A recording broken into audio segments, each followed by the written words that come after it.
Hello, everyone. Dr. Glenna here, reminding you that therapy is a lifestyle and this is the happy hour.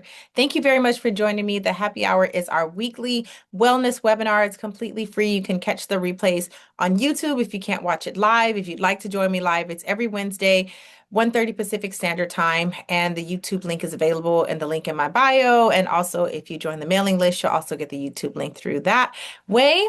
The happy hour is intended to be for informational purposes only. Happy hour is not to be used in lieu of any mental health services, meaning if you are experiencing any mental health symptoms, please contact your primary care physician, a licensed clinician, or a psychiatrist. Okay. The happy hour is just an opportunity for you to learn more about yourself, to kind of incorporate some new techniques into whatever you're already doing. I like to give practical solutions. I don't believe in like so much woo woo that you can't follow me and it's like, what am I supposed to do with all that information? Okay. So we're going to learn together. I don't have good sense. Sorry to disappoint you. I am very unserious. But we're going to learn together and then we're going to use these tips and these techniques to actually make some impactful and sustainable change in our lives. So watch me struggle with this technical stuff because that's a little bit of who I am. And there we go. Now I am sharing my screen. Welcome to the happy hour. Today's topic, managing your triggers. Why healing them is your responsibility. Today is Wednesday, May 6th, and we're going to talk about triggers. I did a happy hour on triggers. Well, I can't remember the date. Another one where I just talked about kind of what they are, but I wanted to lean more into kind of what a trigger is, what it looks like in our adult life. And the concept of your triggers are your responsibility. I think sometimes when we hear the term, I'm triggered, it's tempting to want to manage our external environment.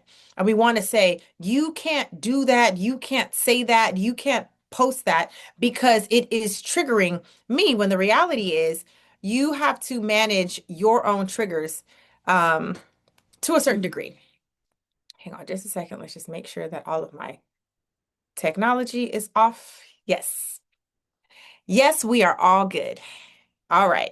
So, managing your triggers, we do want to understand what they are. We do want to understand how they are impacting us, but we also want to take responsibility for how we are triggered and do something to actually heal from them.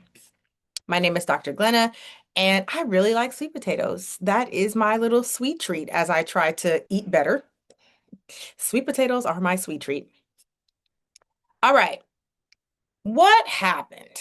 Right? You are minding your own business. Okay, let me just lay this out for you. You're minding your own business. And then all of a sudden, you experience something that ranges from a little uncomfortable to being distressful to being full on dangerous. Okay, just something happened. Your brain, your amygdala, your nervous system, all the parts of you that work together to keep you safe, they started to store the event in your nervous system, in your memory, in your brain as potentially dangerous.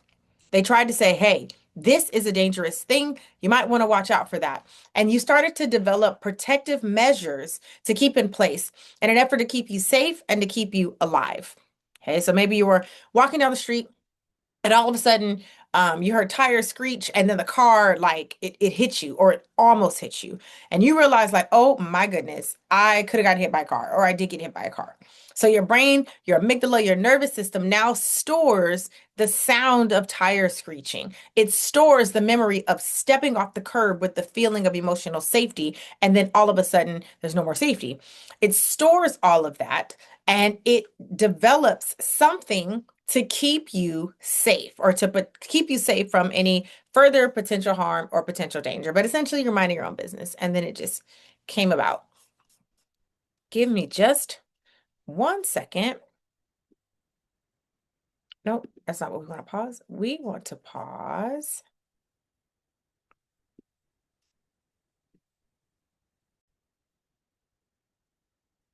All right. The protective mechanism that your body developed in response to this uncomfortable, scary, or dangerous situation is a trigger.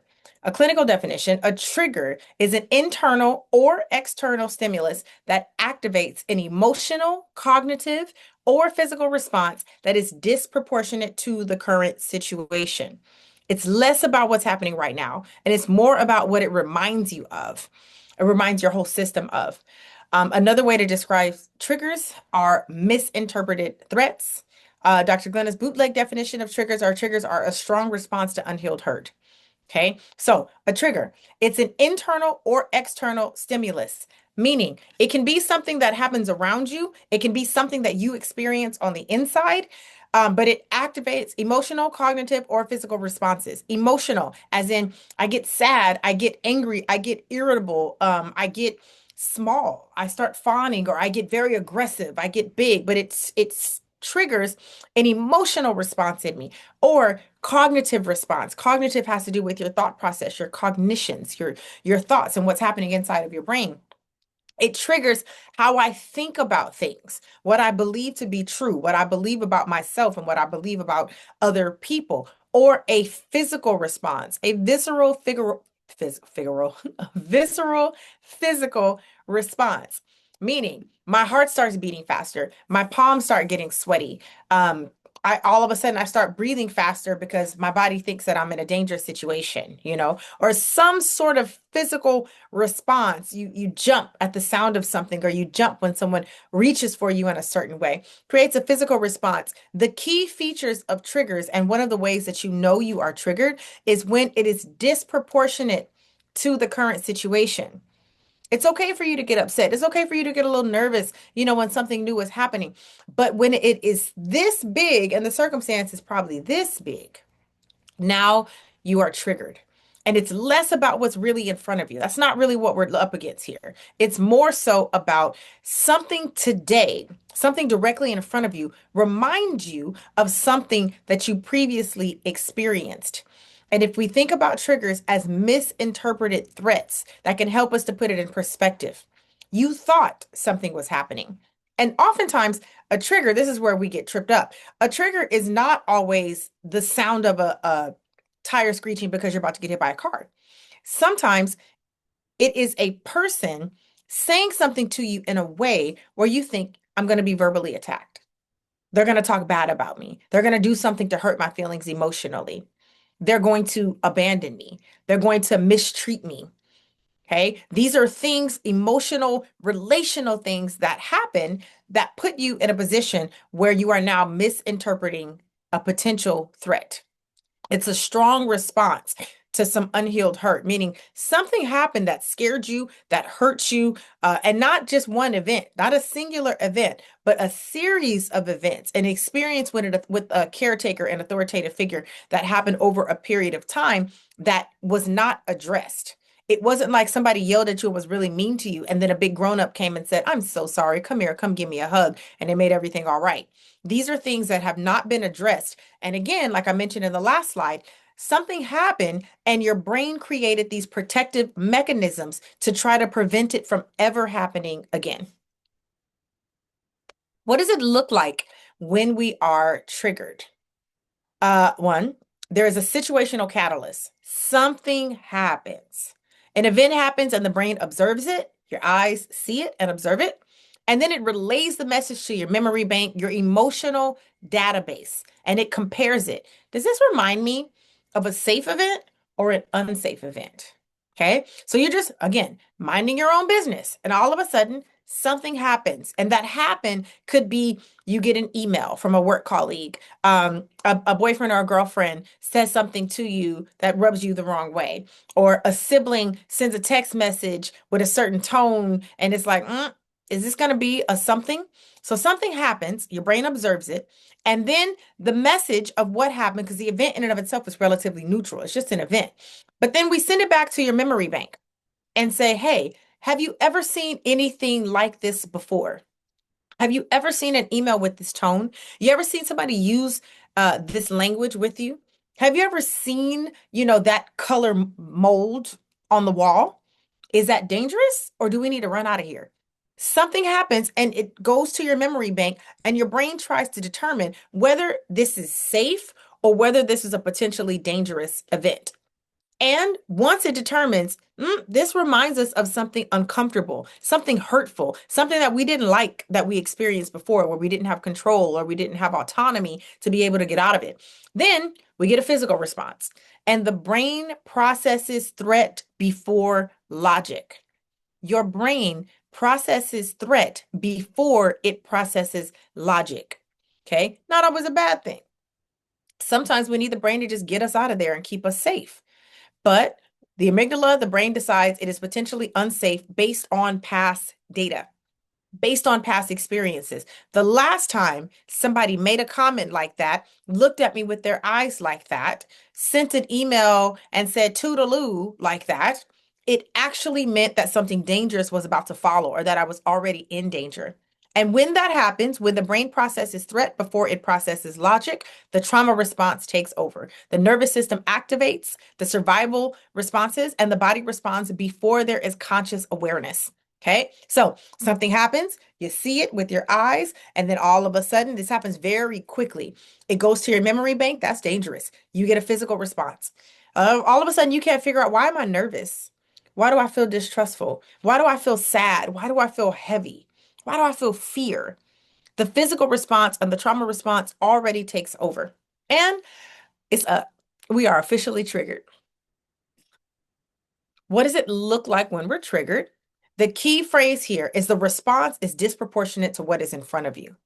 Okay. The response is disproportionate to what is in front of you. We become hypervigilant. We start working hard to try to keep ourselves safe. We start doing all types of things. We start doing research and, building a case. If you've ever had a time where you walk into a scenario and you got some in the chamber for everybody in the room. If anybody in here says anything to me, I already know how I'm gonna take you down, how I'm gonna take you down, I'm gonna hurt your feelings with this, and I'm gonna clown you with that. That is a form of hypervigilance. You are prepared for verbal warfare if anybody in here wants it. Okay, you're already triggered. Maybe there was a social situation where you thought it was just safe for you to just be a kid and play, but here kids coming for you. And so you've learned to get ahead of it.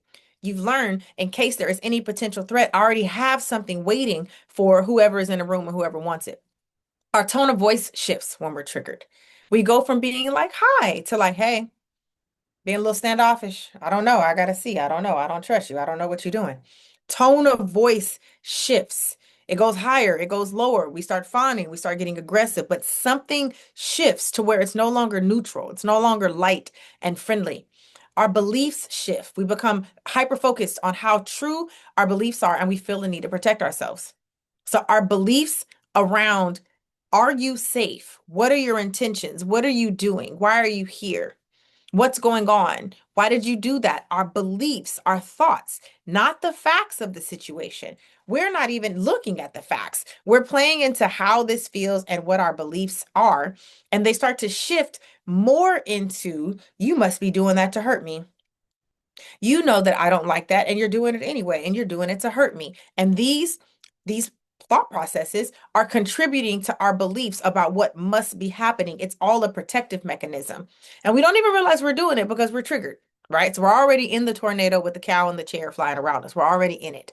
Okay. So we don't even realize it.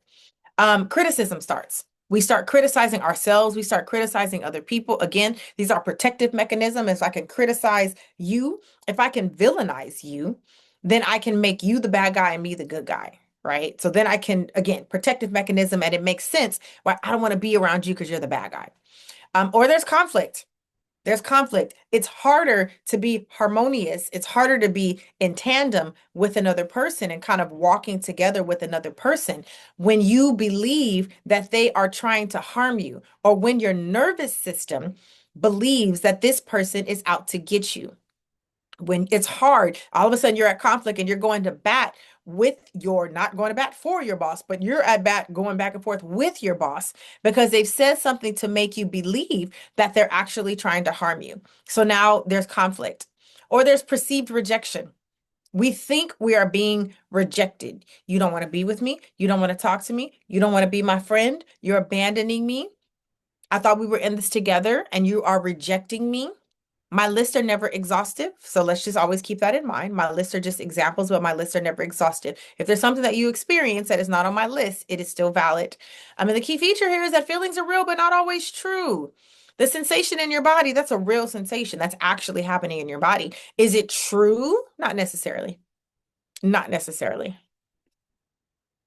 Where does it come from? I always like to get into the origin of things. My lists are never exhaustive. So if there's something that's not on my list, it does not mean that it's not valid. Okay. Where do they come from? Childhood experiences, inconsistent caregiving, will cause a lot of triggers. One of the reasons why a lot of triggers come from early childhood experiences, and not just early, but childhood experiences, period, is because when you are a child, that is the time in your life where you are most vulnerable.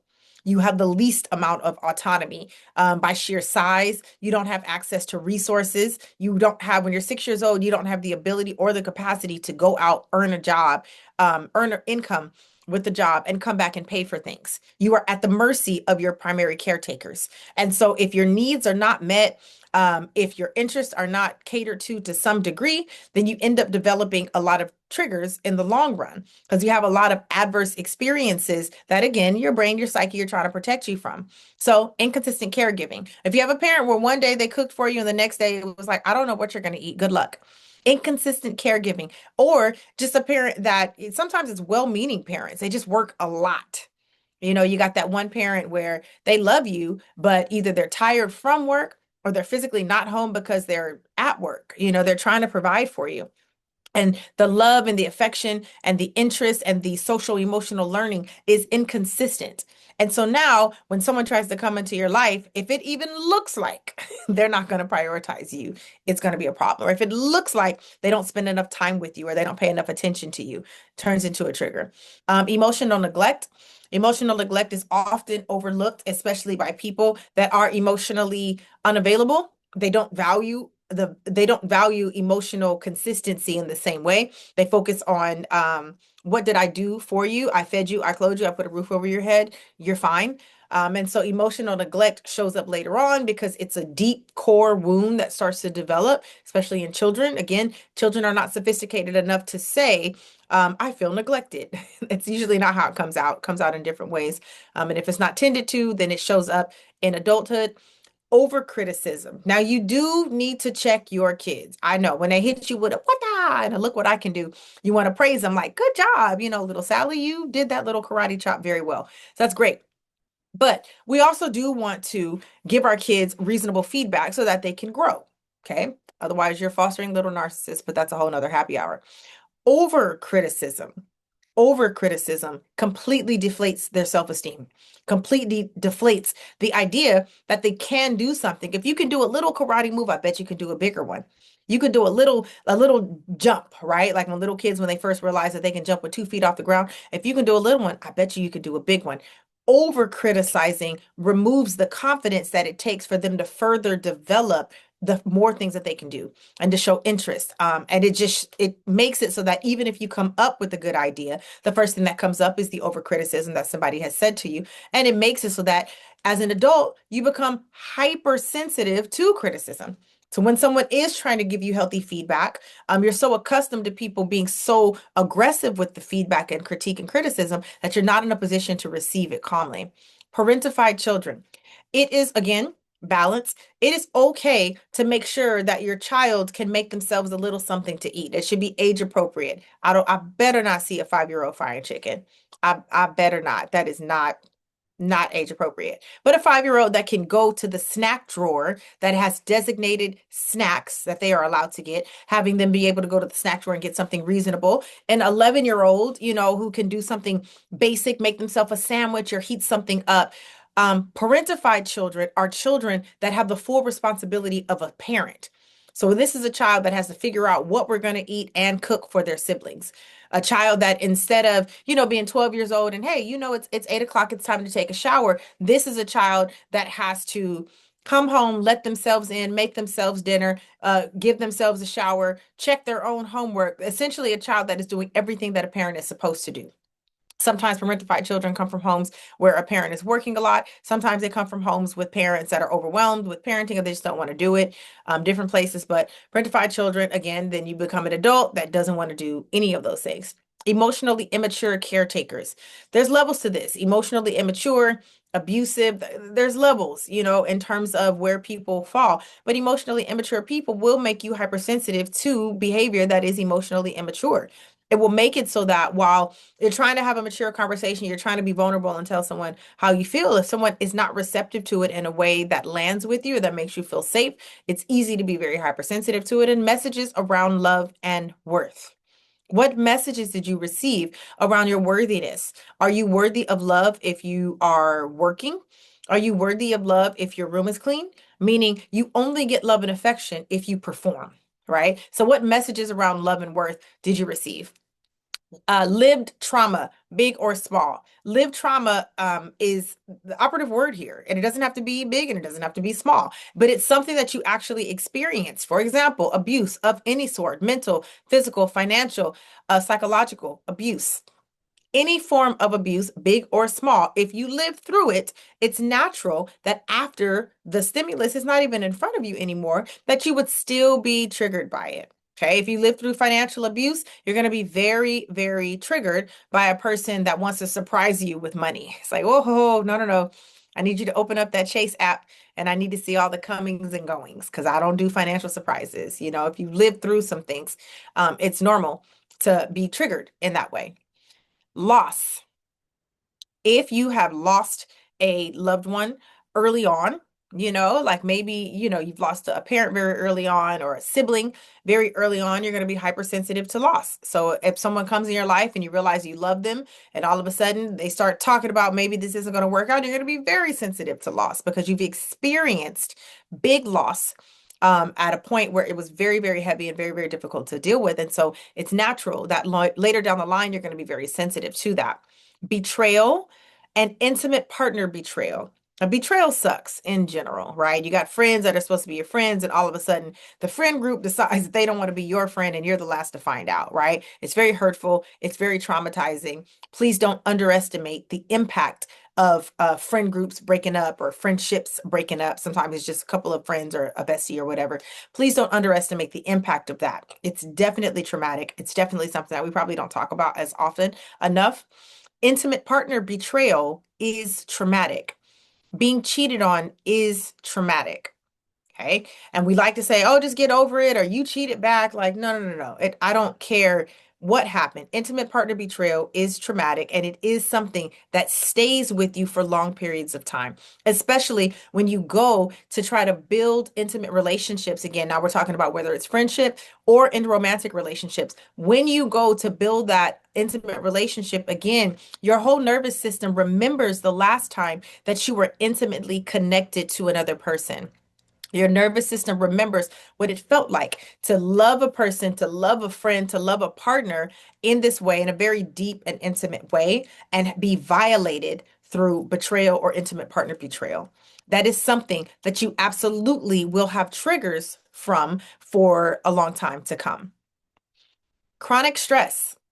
If you are constantly robbing Peter to pay Paul, if there is constantly something going on, you just don't have a season where things just are, right? You just go to work, come home, go to work, come home, right? Make your little chicken at the house, little chicken and broccoli, and go to bed and wake up and do it all over again. If you're constantly, I'm fighting for my life, if you're constantly fighting for your life, when things do calm down, it's hard to receive it because again, your nervous system, your psyche, your brain, your memory remembers what it felt like when you thought you were safe. And then to have something come up that showed you that you were, in fact, not safe. And major accidents, major car accidents, like freak accidents, like construction accidents, major accidents where maybe you got injured or you saw someone injured. These things don't always even have to happen to you. Something where you saw someone injured or, you got a scar from it. Fun fact, I was bending down one time and I hit my face on the edge of the nightstand and I still have like a tiny little mark. Baby, every time I reach down to pick something off the ground next to a desk, you better believe I double check because hitting my face on that nightstand was like sweet 8-pound baby Jesus. So accidents will cause triggers later on. Repeated emotional patterns. Repeated emotional patterns. If you have experienced not being heard, over a period of time. I'm not talking about that one time where it was you and five friends talking and you was trying to tell your story and it got drowned out by something else that happened. That was a singular event. I'm talking about not having your feelings, your desires, your interests heard and respected over a prolonged period of time. It will make you hypersensitive to when you try to share your heart, to being very sensitive to you need to listen to what I'm saying because it brings up some painful memories. Being dismissed, feeling emotionally unsafe, frequent invalidation, frequent gaslighting. Again, not a singular incident. And I want to make the distinction because sometimes when we meet a person or a friend or something, we hold them to these immaculate standards. And if they do this thing even one time, if you invalidated me, if you gaslit me, you didn't, I don't feel safe. We hold people to these immaculate standards. And then we compare them to the times where there was somebody that consistently dismissed us, consistently made us feel emotionally unsafe. Okay. We're not talking about a good-hearted person that missed the mark. We're talking about repeat experiences that create triggers long term and down the line. And attachment wounds. All humans are wired for attachment. It's normal, it's healthy. That's how we survive as a species. Fear of abandonment is a form of an attachment wound. Fear of abandonment, okay, will make you overreact. It will make you be hypervigilant in terms of trying to keep yourself safe and trying to keep yourself connected to another person. Fear of rejection, fear of just not being enough, and associating vulnerability with danger. I feel like if I am vulnerable and open with another person, it's only a matter of time before the danger follows. If I open up and I'm vulnerable, my trigger is telling me, and it's only a matter of time before I'm disrespected. Unprocessed emotional experiences.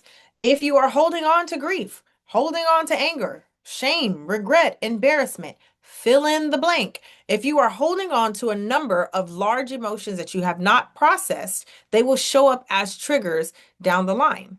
Core beliefs. I did a whole happy hour on core beliefs in terms of, remember, there it's the tree. The leaves are your actions that we can see. Spirit fingers. The leaves are the actions on the trees that you can see. The trunk are your thoughts and your beliefs. We can't quite see them, but we can infer what they are. And then the roots underneath that we cannot see, because we know that the bigger the tree, the deeper the roots, are your core beliefs. And the core beliefs are what are upholding your thoughts and upholding the leaves, your actions on the tree. Examples of core beliefs are I'm not good enough. If I'm not good enough, when somebody does or says something, I'm going to have a disproportionate response. Okay. Someone does or says something that makes me feel like I'm not good enough or it reminds me, then my knee-jerk response is going to be very large. And again, triggers are disproportionate to what is actually happening. I have to earn love. That feeling of I have to do this, and this. Otherwise, I'm not going to be worthy of love. I'm not going to be able to retain love in my life. Love being romantic and platonic. I can't trust people. I can't trust people, right? And that leads into all types of things. I can't trust people, so I got to do it all myself. I can't trust people, so I got to get them before they get me. No one is there to help me. Hyper, or I'm sorry, ultra independence is a trauma response. And oftentimes it stems from a core belief, such as no one is there to help me. So I'm going to be ultra independent. I'm not going to ask anybody for help with anything. I'm not even going to receive when someone tries to do something kind for me, because deep down, what I believe about myself is no one is there to help me. And I'm only lovable if I'm serving. I'm only lovable if I'm doing something for somebody else. I gotta be up. I gotta pay for something. I gotta make you something. I gotta figure things out for you. I gotta plan for you. That's the only way that I'm lovable. I'm only worthy. I'm going to be worshiped if I'm doing something for somebody. Okay. Also, where does it come from? Sensory reminders, sounds, smells, anything that was present during the stressful event. Why does the smell of burnt tire make me nervous? Because burnt tires burnt tires reminded you of a major car accident. Why does yelling, make me tear up immediately? Because the sound of an elevated human voice, male or female, reminds you of a time where you felt unsafe. There's a sound, there's a smell. Sometimes it's like the smell of cigarettes, right? Or the smell of drugs. It reminds you of an unsafe time. And then we have a disproportionate response. Unmet needs, lack of safety, lack of control, lack of resources, physical or emotional abandonment, financial trauma. Anytime there are unmet needs, our body stores it as a dangerous situation. And if something even looks like our needs are not going to be met, if it even looks like we're not going to have any money, we start clamoring. Or if it looks like we're going to be out of control or someone is trying to control us in a way that makes us uncomfortable, we are triggered. What do they look like in adult life? I gave a few examples, but it looks like overreacting to small situations. This is one of the ways that we know that we're triggered. Okay. The server messes up your order and you almost flip the table. Your trigger, you don't like not having your needs met. You don't like feeling ignored. And so you're overreacting to relatively small situations. Like we could just talk this through and everything will be okay. When you are triggered, you will shut down emotionally or you will withdraw. So all of a sudden, someone's trying to talk to you and you stop talking, or all of a sudden, your tone changes, or you go from having very open conversations to just kind of one word answers, or you withdraw altogether, right? Someone in the friend group says something that you didn't like, so now you're not even in the group chat anymore. You're not even responding in the group chat anymore. I'm just not saying anything. And then what's really funny about withdrawing is the excuses. It's very instead of just saying like I'm triggered or I feel a certain way, it's just no, I've just been, I had a client this morning where we had this exact conversation this morning. Um, Over communicating or demanding communication. So one of the responses to feeling triggered is, oh my goodness, let me over explain. Let me over talk. Let me keep, okay, I got to do this and I got to, and I want you to know this, and this is how I feel, and this is my past, and just over talking and over sharing in an effort to try to soothe yourself or to try to assuage the situation that you think is happening in front of you, or demanding communication. I am triggered and I am dysregulated. So we need to talk now. Now. I'm outside your job. I'm knocking on your window. We need to talk now. Over communicating and demanding communication are both signs of being triggered, and those are both examples of what comes up in your adult life. Anxiety or panic responses. So again, feeling anxiety in your system. Anxiety is a warning system. We don't ever want it to go away. We just want to be able to better manage it. So feeling anxiety in our system to the point where we feel jittery, we feel like we can't calm down, feel like a shaken up soda can in ways that we can't describe. Panic responses. So having a panic attack, not being able to focus, losing control of our breathing, and it feels like we're going crazy. Absolutely responses when we get triggered. People pleasing or over accommodating. People pleasing. So people pleasing, one of our trauma responses is fawning. People pleasing is a form of fawning, which is when we get really small and really agreeable. We are triggered, and there's a part of us that believes that we are unsafe. And so we go into people pleasing behaviors because we think if I can just give this person whatever they want, then the threat will be eliminated. Everything will be okay. Over accommodate. Oh yeah, sure, you can do that, or we can go there. I'm allergic to, curry, but sure, we can go get Indian food by all means. Avoiding conflict or avoiding difficult conversations. When we're triggered, we are dysregulated emotionally. When we are triggered, we are dysregulated emotionally. And so we believe that conflict, which is already a bit testy and a bit scary, we believe conflict is going to actually make this worse. So we try to avoid the difficult conversations that might stir up some big feelings that we just don't have the capacity to manage in that moment. Anger or irritability. This is one of the first ones that comes up. Getting angry. Anger is one of the more socially acceptable emotions. You can be happy and you can be angry. Like, oh, that's a big angry person. And I don't know, for whatever reason, especially in American culture, it's socially acceptable to be angry. But so experiencing anger, but also experiencing irritability. Like, oh my God, it just gets on my nerves. And especially when you can't pinpoint where it's coming from. Deep down on the inside, you have all these feelings that you don't understand, that you haven't fully processed. And so we experience irritability because, and we don't even really understand why we're even irritable. Needing excessive reassurance. Reassurance in all relationships is normal and healthy. Reassurance in all relationships is normal and healthy. It is not needy.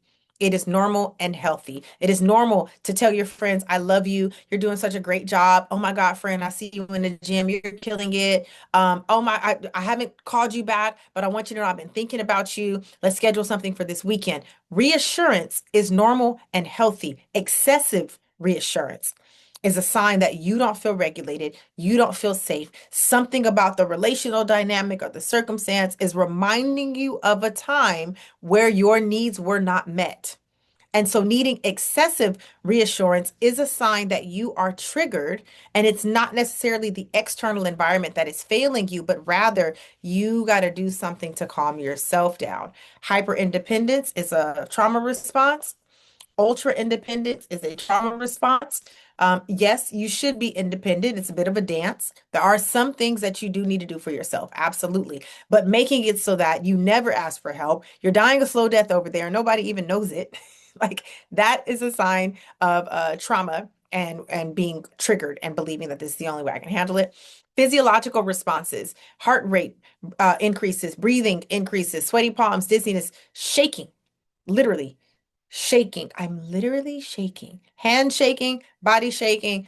Physiological responses to stimulus means you're triggered. And aggressive, passive, or passive aggressive communication.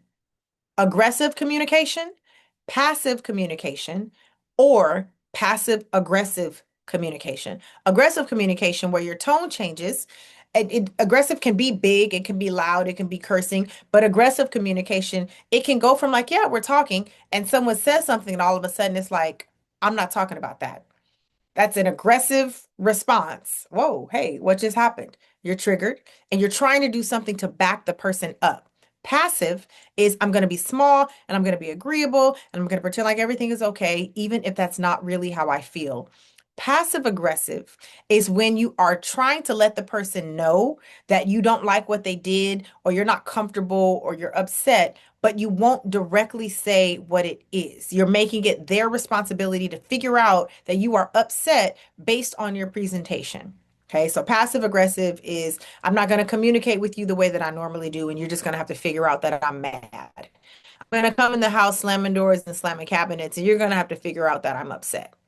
Okay, so use of aggressive, passive, or passive aggressive communication can be a sign that you are triggered.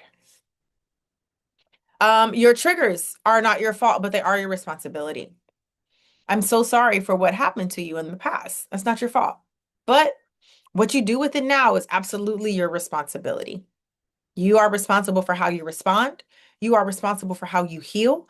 You are responsible for how you show up in relationships. You are punishing the people that are in front of you that want to be your friend. They want to love you. They want to work with you, so on and so forth. Unmanaged triggers, they disrupt relationships. They reinforce old patterns and they create repeat conflict. Without healing, your triggers will continue to show up in every environment, not just the ones where they started. So your triggers are not your fault, but they are your responsibility. Try this. What do we do about it? I'm big on what do we do about it? No sense in understanding it without having some practical tips and tools and actually something to walk away from. Well, number one, of course, identify your triggers like G.I. Joe. No one is half the battle. Identify your triggers. Track your patterns. What activates you? Is it a certain people, is it a certain situation? When does it happen? Is it a certain time of year? Maybe around the holidays you get triggered because you didn't have great holidays. Maybe around your birthday you get triggered. Maybe around, summertime, wintertime, fall, when school starts, when school ends. When do you notice yourself being more dysregulated than other times? And with whom does it happen with? Do you notice that when you're at school with your teachers, you're fine? But when you get home with your siblings, you're not. Do you notice that, when you're home with your spouse and your partner, you're fine. But as soon as your in-laws call or come over, okay, something is going on. Who does it happen with? Track the patterns, identify what's happening, and track the patterns. So, okay, I'm noticing that this happens, and I can tie it back to this happening. Okay, I notice that I don't mind making dinner, but when my partner expects me to make dinner, All of a sudden I get irritated. Like, oh, it happens around cooking food or preparing meals or having to take care of another person. Okay.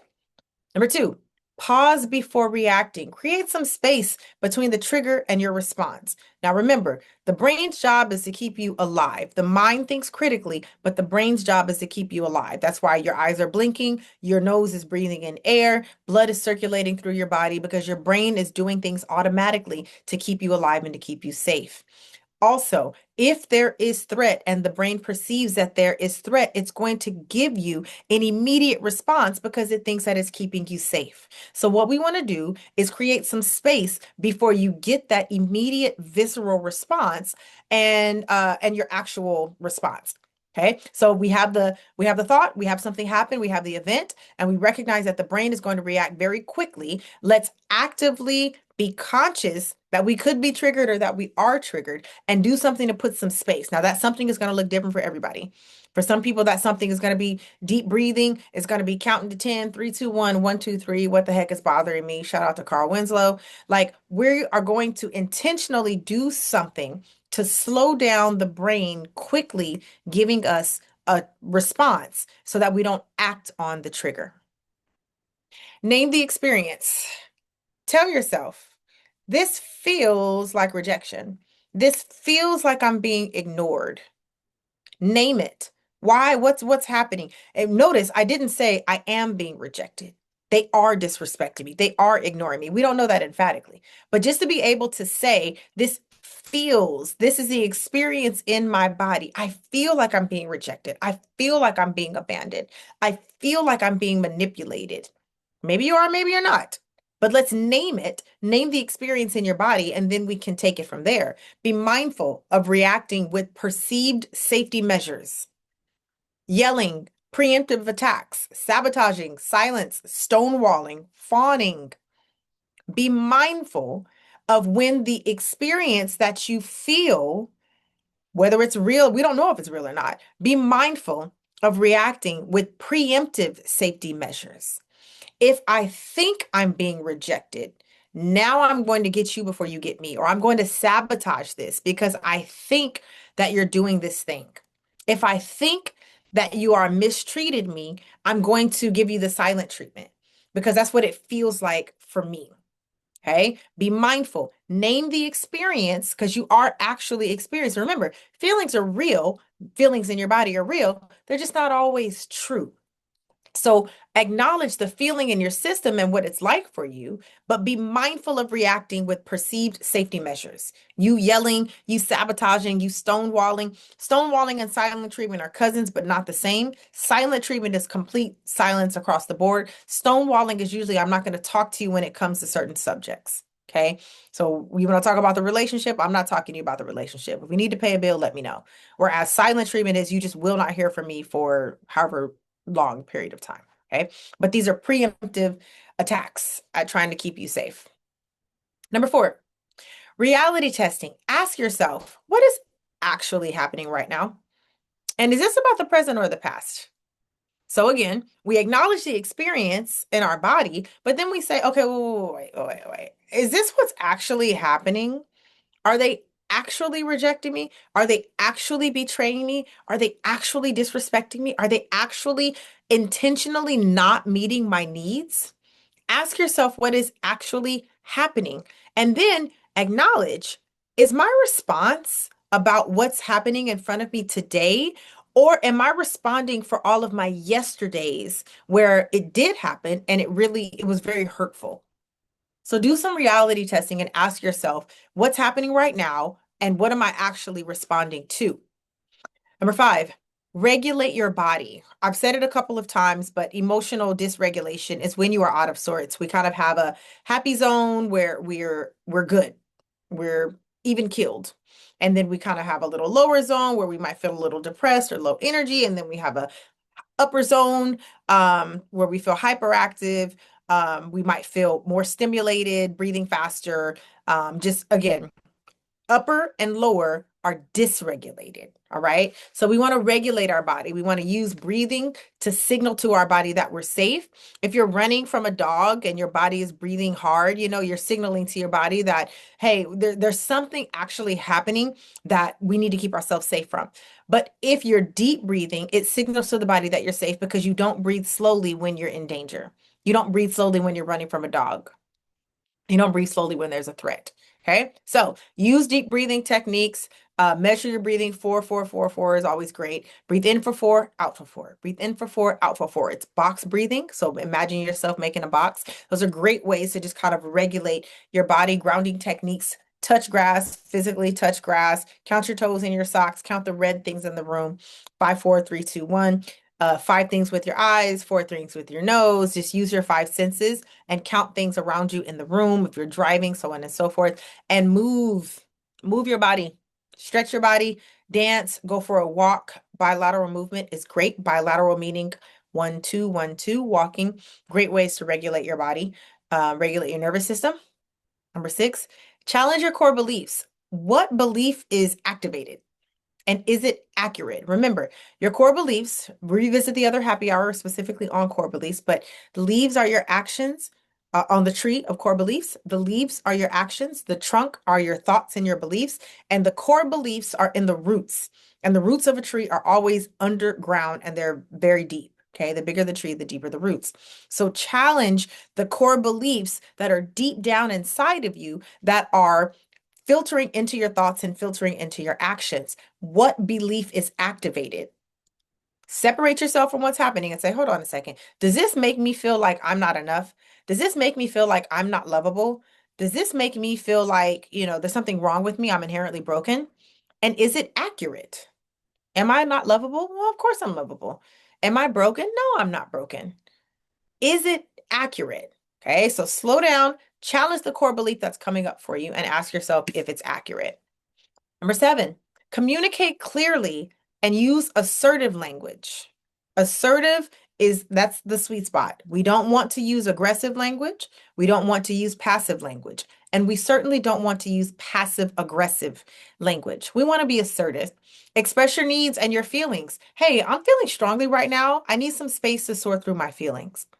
That is much more effective and just kind to whoever you're dealing with versus just being quiet, or withdrawing or ignoring or ghosting a person. It's much more effective to just say, reduce your assumptions.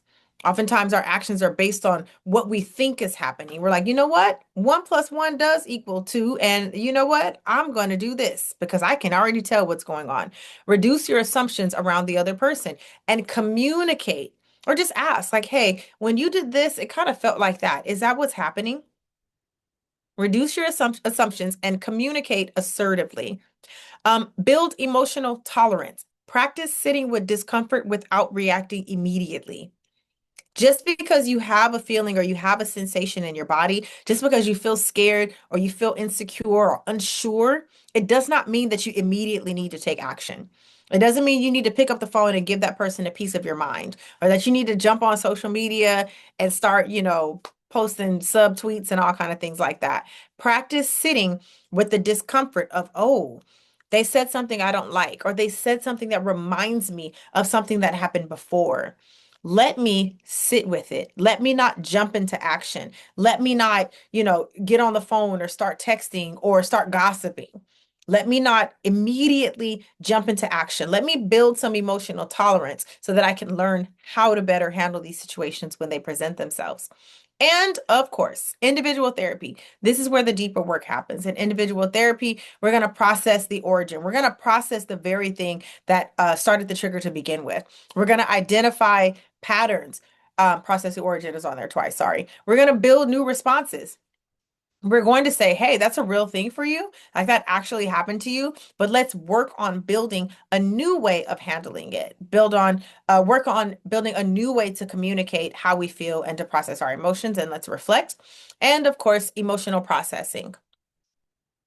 And one of the biggest things about triggers is surrounding yourself with supportive people. Healing does not happen in isolation, but it also doesn't mean that people should tiptoe around your triggers. what you don't need. You don't need people that are going to activate your triggers. Okay. Especially people that know that something triggers you. If your partner knows that a certain thing triggers, they know your background. Okay. You don't need to be around a person that's going to activate your trigger without any consideration for how you feel. You don't need to be around people who will say, well, that's on you. People who know that something bothers you, that you're still trying to work through something, that you're not complete, and they're like, well, that's on you. You need to figure that out. You don't need to be around people like that. Okay. We also don't need you in environments that reinforce old patterns. We don't need you to be in environments where as soon as someone says something, everybody in the room erupts. We are trying to move differently. So I don't need you to be in the room where everybody has the same over the top or fawning response. But what you need people around you who will make considerate decisions. In friendship, you can say, hey, friend, I know that that triggers you, so I'm not going to say that to you. I'm also trusting that you're going to heal from the thing that triggered you to begin with. But on your healing journey, I am aware that that triggers you. So because I love you, because you are my friend and my loved one, I'm going to be intentionally considerate about how I move and I'm not going to further do things to trigger you. So I need you to surround yourself with people who are conscious of your trigger, but still hold you accountable and responsible for healing from the thing that caused the trigger to begin with. And also, again, people that gently keep you accountable for your growth. Okay. Gently keep you accountable for your growth. What happened to you is not your fault, but what you do with it is your responsibility. And so your friends, like it's not all on your friends and your partners to tiptoe around the things that bother you. You have a responsibility to heal and you want to be around people who are going to hold that gently. We don't need people right now that are going to be like, I thought you said you was going to therapy. You ain't doing nothing. That is not helpful. That is not what we need. We need people that are going to be like, hey, friend, I'm here for you. I want to support you. I know we got to work on that. What exercise did you say works? Let's do that breathing technique. I'm gonna do it with you. And also, you need people who encourage you when you react to the trigger. Right now, we don't need people around you who are they're gonna go with you, or they're gonna be like, oh, see, look, you've ruined everything. We need people that are going to encourage you when you react to the trigger. They're going to be like, hey, I see that that thing is coming up for you. What do you need? Can I sit with you? Do you need a little minute to calm down for yourself? Hey, I'm here. I want to support you. Right? So you have a responsibility to heal from things, but you also want to surround yourself with people that are conducive to your healing journey. That is everything for today. I'm more than happy to stick around and answer questions if you have any. But if not, thank you very much for coming to the happy hour, and I will see you next week.